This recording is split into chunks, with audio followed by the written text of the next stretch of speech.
What's going on, guys? Joey with Panthers Pro Watch, Charlotte, North Carolina. Just wanted to do a quick tutorial for anybody that's wanting to get into power washing that might have some questions about how to do a house wash, what soft washing is, just a general like setup, takedown, that kind of stuff. So we're here at my home. So we got the siding here. It's kind of dirty. Can't really tell from photos here, from the video, but we just moved into this place. It looks like it hasn't been washed in about 2 years. Here we go. Here's the back side. Pretty horrendous. Definitely needs a good washing done. So, now some of the stuff that you see might not necessarily be what you have starting out. That's okay. This is just a generic how-to video. The main thing to understand is the difference between pressure washing, downstreaming, and soft washing. So to start with, downstreaming is utilizing a pressure washer as the method of application to whatever surface you're cleaning. So a power washer will be using a injector that you leave on the power washer and goes straight into a chemical tank. Now there are a couple of different ways of doing that. You have the thing called the X-Jet, which is awesome. It's basically the same process as downstreaming, except it's going to be on the tip of the lance rather than on the pressure washer itself. Soft washing is using a 12-volt system with a pump or a air diaphragm pump on an air compressor system, or even a booster pump for applying the solution to the siding of the house. Pressure washing is when you're just using straight up water at as much pressure as you can on your machine and then just blasting that off of the siding. Now, that is not how you want to clean siding. When you're using pressure like that, all you're really doing at the end of the day is just blasting the surface level dirt off of the house. You're not killing anything. So that stuff's going to come back a lot faster. With a soft wash or downstream injector, it's the same process. It's the same idea. You're using low pressure to apply chemical to the house and low pressure to rinse the house off it. So the house wash mix is going to be, a lot of guys, I started out using just 10% Pool's Essential Bleach from Walmart, or the same stuff you can get it at Home Depot or Lowe's. If you can find a chemical manufacturer around you, or if you're fortunate enough to have a power washing store near you, or some kind of bleach manufacturer, they're going to give you some stuff that's a lot stronger and a lot less expensive. Power wash store, Midland, North Carolina.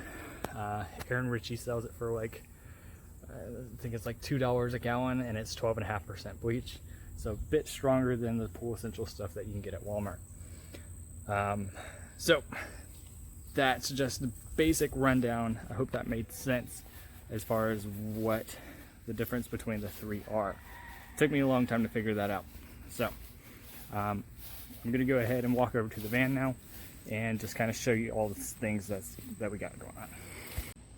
Okay, so over here at the van, here's my 12-inch Steel Eagle reel. I have 300 feet of hose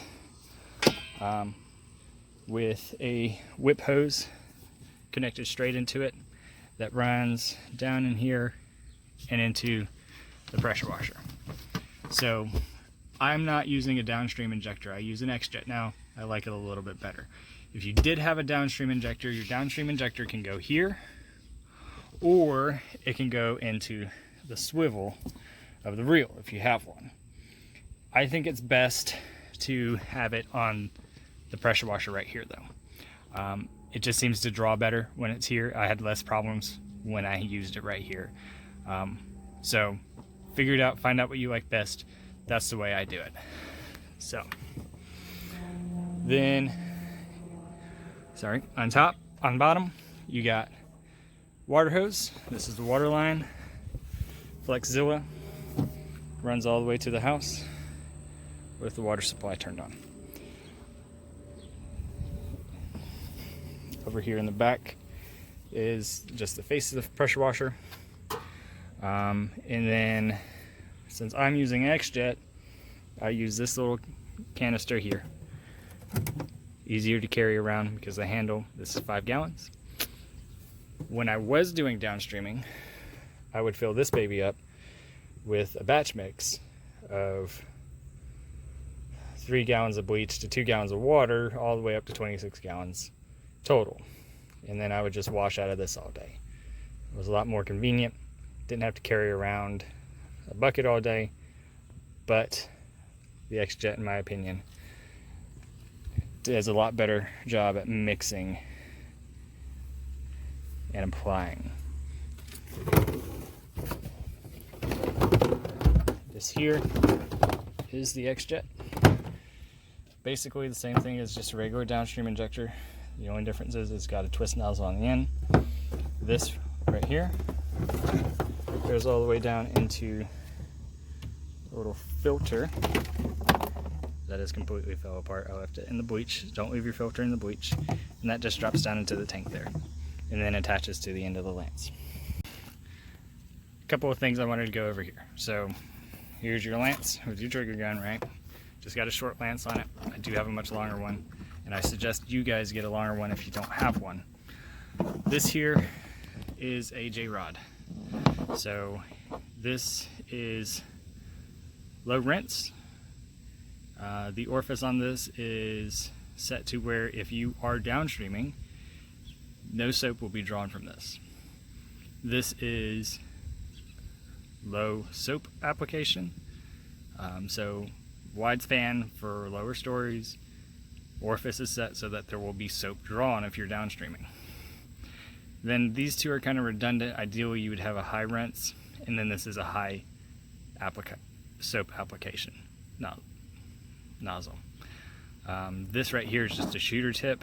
It's designed to get a little bit higher than just the regular 2-story tip that you can put on the J-rod.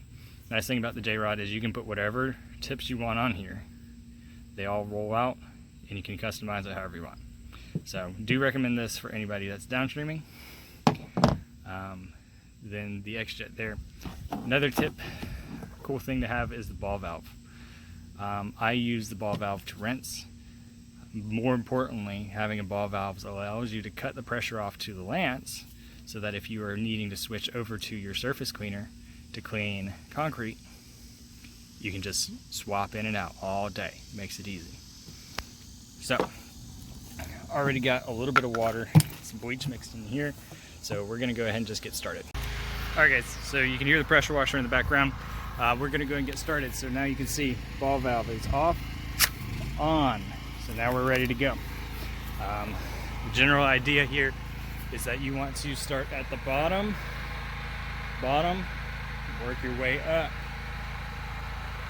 And then when you're rinsing, work backwards. So top to bottom for when you're rinsing.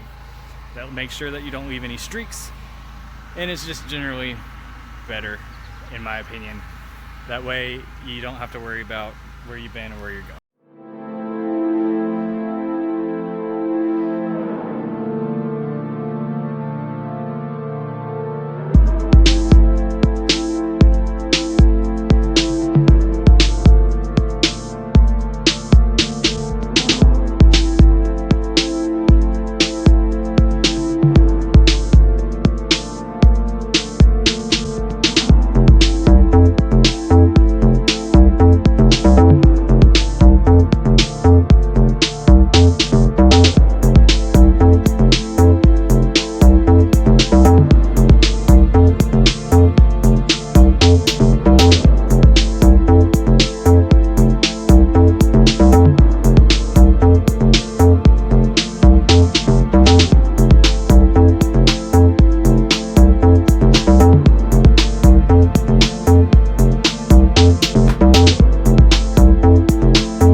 So yeah, that was basically it. I only did 2 sides of my home. I take care of the things, so really the only 2 sides need to be done. Now, when you're doing a customer's house, I highly recommend you try to do the whole house, just because you know that you're not going to be there 24/7 or whenever you're home. So it's best to do the whole thing, and honestly, it just looks a whole lot better when the whole house is done. I clean houses all day. You're going to be cleaning houses all day. Do what you can at home. Take some time for yourself.